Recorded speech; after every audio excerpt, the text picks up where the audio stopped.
एकीकडे भाजप आणि शिवसेना एकत्र येत असताना दुसरीकडे एकनाथ शिंदेंच्या शिवसेनेला डिवचण्याचा प्रयत्न भाजपाकडून केला जातोय। त्यामुळे राज्याच्या राजकारणात एक वेगळंच वातावरण तापल्याचं पाहायला मिळतंय।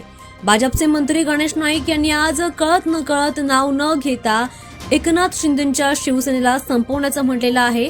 त्यामुळे आता एक वेगळीच चर्चा सुरू आहे। दरम्यान आता महापौर पदाच्या निवडणुकीसाठी भाजप आणि शिवसेना एकत्र येत आहेत, चर्चा सुरू आहे आणि दुसरीकडे शिंदेंच्या शिवसेनेला डिवचण्याचा प्रयत्न केला जातो। या व्हिडिओमधून भाजपचे मंत्री गणेश नाईक यांनी काय म्हटलंय ते बघूया। जनता पक्षाने आता परवानगी दिली ना, त्यांचे नामनिशाण साफ करून टाकावं हे मी आजपर्यंत बोलतो। पण काय आम्ही भारतीय जनता पक्ष शिस्तीचा पक्ष आहे म्हणून आम्ही आदेश मानतो।